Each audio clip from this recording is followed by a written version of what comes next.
Hello, this is Daniel Mart back again. I am an actor and filmmaker based out of South Florida, and for today's video, which is kind of delayed, I was trying to do it earlier, but for today's video, I'm going to be doing my Oscar predictions. Hopefully, I get this video out soon before the Oscars actually premiere.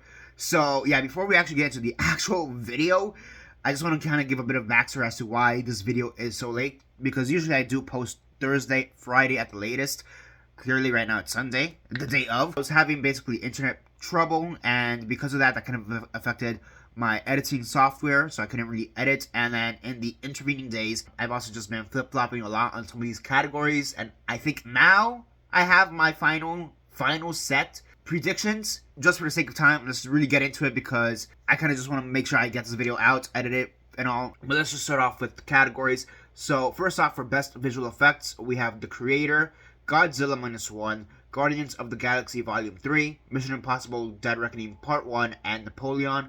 And for me, honestly, I think Godzilla -1 is going to win. Here's the thing. With some of the other precursor awards, best visual effects, this award has always gone to like Poor Things, for example, or some of the other movies, or Oppenheimer, but those movies are not nominated here. So people literally don't know what to predict for this category. Apparently, usually this is one of the easiest categories to predict. Not this year. This is apparently one of the hardest categories to predict this year. Yeah, but just for my money, I'm going to go with Godzilla -1. I feel it's the one that has the most potential to win. It's the one that has the most hype around it, especially given the fact that it has such a minuscule budget compared to everything else that's nominated here. It has such a minuscule budget and what they were able to do. Also, it's a Godzilla movie. I just feel like that kind of gives it some hype around it. People love Godzilla. It's a staple of cinema, so give it the award.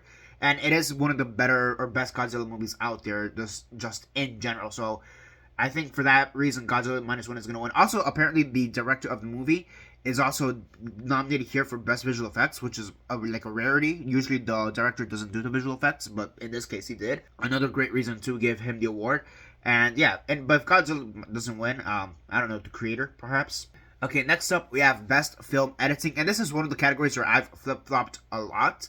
And there's a part of me that really does want either Poor Things or Anatomy of the Fall to win, if I'm being honest, or even The Holdovers. But looking at how it's just played out with all the precursors, it really does look like Oppenheimer's going to win. I'm going to predict Oppenheimer to win as much as I want Poor Things or Anatomy or The Holdovers to win. I mean, personally, I would maybe want The Holdovers to win just for personal reasons. And I would think that Poor Things is in second place. But yeah, Oppenheimer is in number 1. It's probably going to win. Next up, we have Best Costume Design. We have Barbie, Killers of the Flower Moon, Napoleon, Oppenheimer, and Poor Things. And for this one, I've been torn between Barbie and Poor Things a lot. I've been torn for it because they both have the most extravagant costumes, so to speak, especially Poor Things. And Barbie, you have the fact that it is based off the outfits that the Barbie dolls wear. And whereas in Poor Things, it's all original. So that's really been the back and forth for me. I've really gone for Barbie. I've really gone for Poor Things. And I think for my money at the end, I'm going to go with Poor Things. Just because of that originality. Because of the fact that these outfits are original. They're not really necessarily based on any specific outfit. I mean, yes, they are based on like Victorian and Edwardian styles of fashion. But they're not like based on like Queen Elizabeth's first dress or something like that. You know, unlike Barbie where every single outfit is basically based on a previous Barbie outfit. Granted, if Barbie wins, I wouldn't be surprised and I wouldn't be upset by it, but I'm just going to lock in Poor Things for this one. Next up, we have Best Makeup and Hairstyling. For this one, we have Golda, Maestro, Oppenheimer, Poor Things, and Society of the Snow. And for this one, I just find it funny that a lot of people are like mad that Golda is nominated here. I knew this was going to be nominated ever since I didn't see it, but like I saw the trailers and I saw the movie. I saw the movie poster. So, it just kind of seemed like the type of movie that would be nominated for this category. But I just find it kind of funny that everybody's like, oh, this shouldn't be nominated because the makeup is just bad. I haven't watched it, so I can't attest to it, but I just found it funny, and I just wanted to comment that here. As for who's going to win here, I think it's going to be Maestro. It's the one thing that I really think it does have locked in here compared to everything else. It's the one thing that everybody has talked about positively about this movie, because honestly, Maestro kind of has become a bit of a meme, mostly because of Bradley Cooper and how, I guess you could say, desperate he wants to get an Oscar. Which, I mean, I wouldn't call it desperation, but that's just me. But a lot of people are taking it that way, but everybody still seems to agree that Maestro, that the makeup in that movie is just incredible. So they'll probably give it the award here. Yeah, and now personally, I would like to see Society of the Snow to win personally, but I do think Maestro is gonna win at the end. Next up, we have Best Cinematography, and we have El Conde, Killers of the Flower Moon, Maestro, Oppenheimer, and Poor Things. Now, if I'm being honest, just for personal reasons, I would love El Conde to win. I think that would be such a hysterical win. If you guys saw my reaction video to the actual nominations being announced, when El Conde was announced to be nominated, I laughed my ass off.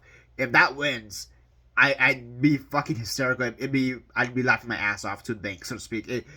I'd love it. I don't think it's gonna win, but I would love for El Conde to win just for the shits and giggles of it. As to who's actually gonna win, I'm honestly torn between Oppenheimer and Killers of the Flower Moon. I honestly think it's going to be between those two. I would also like to see Poor Things win, if I'm being honest. But I think at the end of the day, it really does come down to Oppenheimer and Killers. And I think just because of how much momentum Oppenheimer has behind it, as opposed to Killers, I think Oppenheimer is going to win at the end. Next up, we have Best Production Design. We have Barbie, Killers of the Flower Moon, Napoleon, Oppenheimer, and Poor Things. And similar to costume design, I do think this is a Barbie versus Poor Things situation. And I think for this one, Poor Things is going to win. And I believe this one more so than costume design. Because the fact that with Barbie, but you do have the fact that there is a chunk of the movie that's in the middle where you are in the real world. And I think production design wise, that kind of hurts its chances. Whereas with Poor Things, you're always in this really fantastical world. You never leave this fantastical world, whereas again in Barbie you do.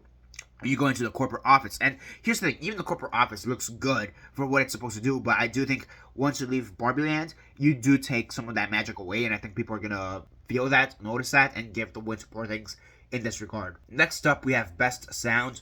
We have The Creator, Maestro, Mission Impossible, Dead Reckoning Part 1, Oppenheimer, and The Zone of Interest. And for this one, I think The Zone of Interest is going to win. And here's the thing with sound. It's not about who has the most sound. It's how is sound best utilized. And The Zone of Interest, for large chunks of the movie, it's basically a silent movie.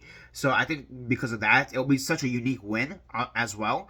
For this category, I think The Zone of Interest would win. I think maybe Maestro could also take it, to be honest. Just because of the logic that it is a musical, kind of. I mean, that's arguable. But, like, here's the thing. A lot of people predicted The Color Purple to be nominated here and only got one nomination in the acting categories. In this category, Best Sound, it kind of makes sense to have a musical movie win. That would make sense, and Maestro is kind of the most musical movie here.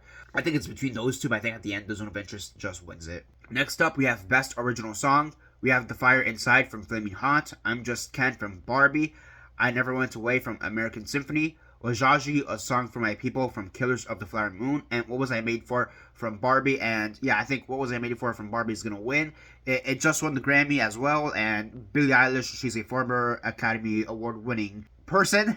Yeah, I mean she won for the James Bond song in the past, so I do think there's a lot of momentum behind the song. So I do think What Was I Made For could win. If I'm Just Ken does win though, it'll be kind of wild. In my opinion, I kind of want I'm Just Ken to win low key, but like yeah, it's gonna go to What Was I Made For. Maybe Wajaji can maybe take it, maybe, and that's really hard, maybe, because just how much momentum is there for What Was I Made For. And yeah, there is a part of me that is kind of disappointed in the fact that It Never Went Away from American Symphony, that song isn't more competitive. But I think part of it has to do with the fact that American Symphony, the movie, was never even nominated for Best Documentary. I think if it was nominated for Best Documentary, it would have a bit more potential in competing in this award, so to speak. But yeah, no, this is going to Billie Eilish and Phineas O'Connell. Cool. Yeah, What Was I Made For? It's going to get the award. Best Original Score. We have American Fiction, Indiana Jones and the Dial of Destiny, Killers of the Flower Moon, Oppenheimer, and Poor Things. And this one, I'm kind of just inclined to go with Killers of the Flower Moon because Robbie Robertson, that's the composer, he did die. So I think they would want to honor him posthumously for his work.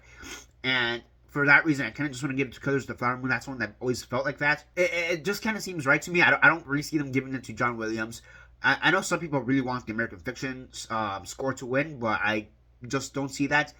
I could see it going to Oppenheimer or Poor Things, but just because of the fact that Robbie Robertson did die, I could just see them going for the posthumous win and giving it to Killers, and that kind of just makes sense to me. Next up, we have Best Animated Short Films, and here's the thing, I haven't seen any of the short films, whether it be the animated ones, live action, or documentaries, so this is literally just me based off what I've heard throughout the whole campaign. So we have Letters to a Pig, 95 Senses, Our Uniform, Pachyderm, and War Is Over, inspired by the music of John and Yoko. And honestly, that's the one I think is going to win, War Is Over. Part of it does have to do with the fact that it does have that part that inspired by John and Yoko. Now, there is some pushback to this movie from what I've seen. People kind of don't want it to win because of that same reason, but I think just because of the fact that it has the major celebrity push behind it, so to speak, it could win. Maybe Letters to a Pig could win. I've also seen that one being thrown around. Same thing with 95 Senses, but my bet is War Is Over. Next up, we have Best Live Action Short, and we have The After, Invincible, Knights of Fortune, Red, White, and Blue, and The Wonderful Story of Henry Sugar. And Henry Sugar's gonna win. It just feels right in a weird way because it's Wes Anderson. And here's the thing, it's weird because, like, is this really the thing that's going to give Wes Anderson his award? And I think because of the fact that it is Wes Anderson, it is going to win. I feel like if this was just anybody else, I don't think this would win, if I'm being honest. I just don't predict if this was anybody else, I don't think it would have as much passion and support behind it for it to win.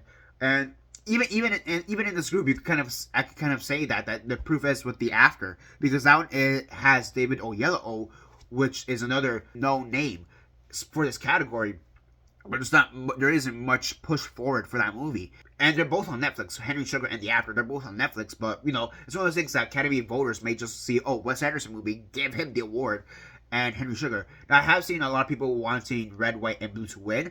That, generally speaking, this probably would be the winner for this category, if not for the whole Henry Sugar situation of it all. But yeah, I think at the end of the day, Henry Sugar wins it, and Wes Anderson finally wins an Oscar for a short film, which is kind of random, if you ask me. If you ask anybody, frankly. I mean, people, as much as I didn't like the movie, Asteroid City, people still think that he should have been nominated for Best Director in that movie, or Best Picture.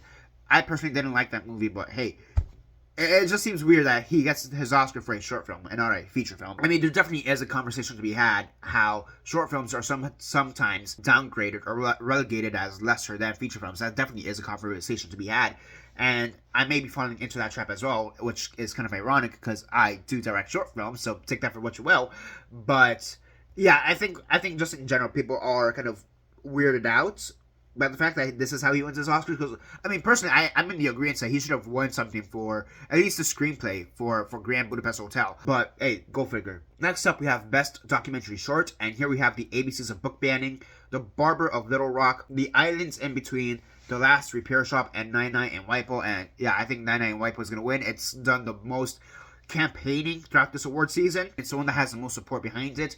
If anything's gonna take it, maybe The Last Repair Shop and maybe Book Banning. I think it's between those two, maybe Little Rock. Here's the thing, I think this is a very competitive category in general, but Nine Nine Waipo is just so far beyond it that it'd be kind of, it's like which one's in second place, it's really hard to tell. Yeah, but I think Nine Nine Waipo is the one that's gonna win here.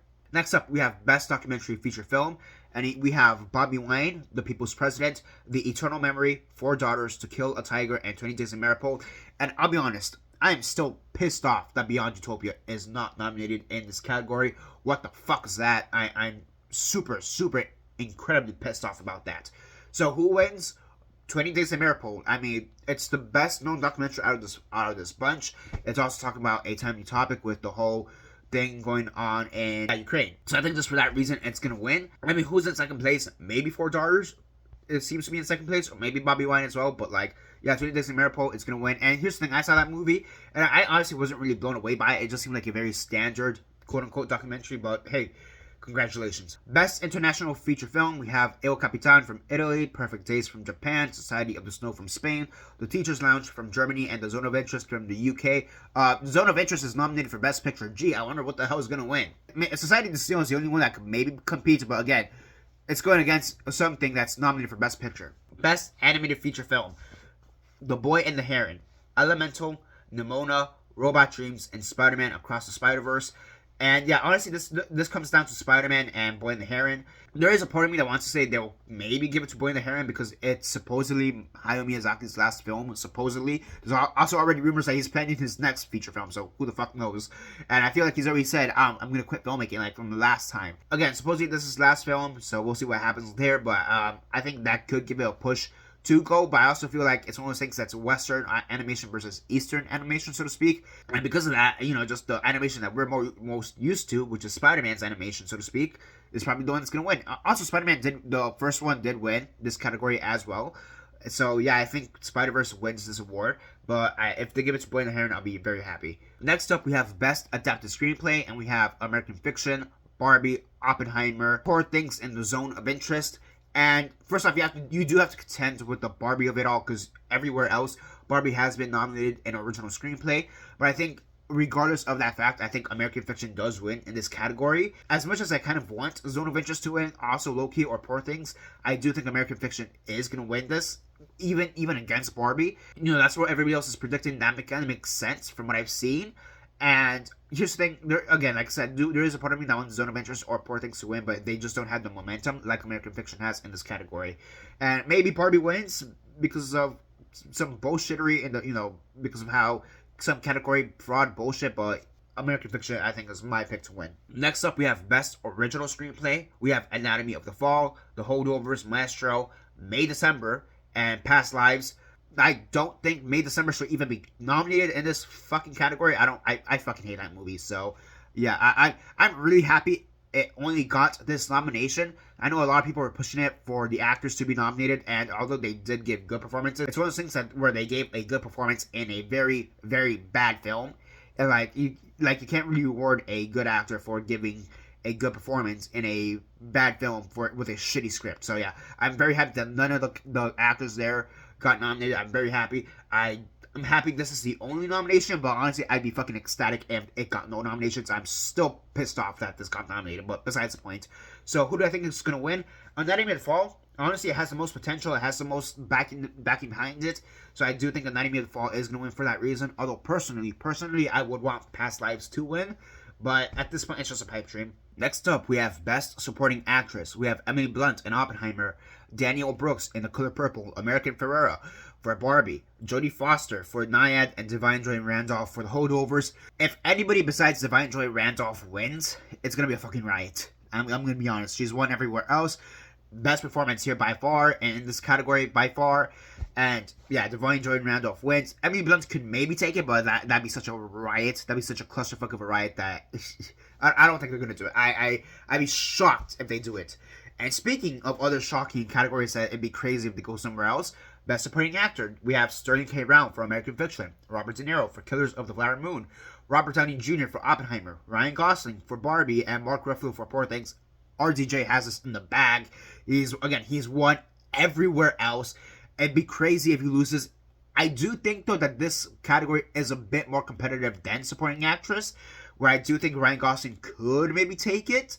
But even then, that's still such a far off could that it's Robert Downey Jr.'s award. No doubt about it. Next up, Best Actress, we have Annette Bening for Nyad, Lily Gladstone for Killers of the Flower Moon, Sandra Hüller for Anatomy of the Fall, Carey Mulligan for Master, and Emma Stone for Poor Things.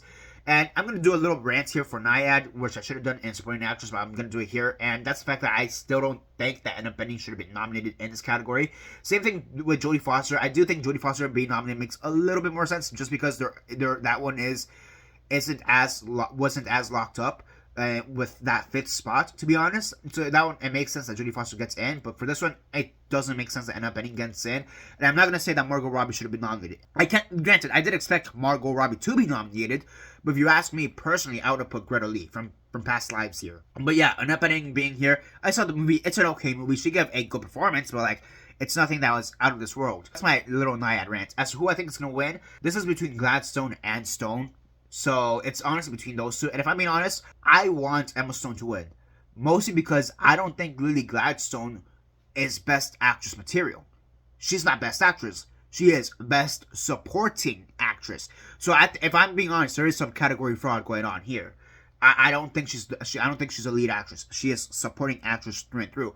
And the fact that she's getting nominated in Best Actress, or got nominated in Best Actress, I find kind of annoying, if I'm being honest. The only reason I like the fact that she's nominated in this category is because if she was nominated in Best Supporting Actress, then it's kind of a 50-50 crapshoot on if Divine Joy Randolph wins.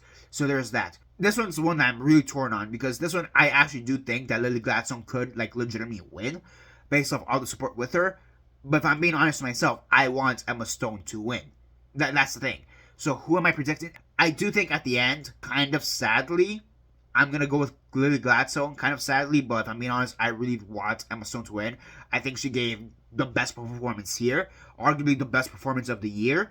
And unlike Gladstone, Emma Stone actually is the lead, whereas Lily Gladstone, there has been a ton of debate as to whether she's the lead or not. She's definitely the most prominent female actress in that movie, don't get me wrong, but she's a supporting actress. And here's the thing, also, I don't even for the type of performance she's giving, because there is a thing that of these awards for the best acting awards or supporting acting awards, it's not about who gives the biggest performance.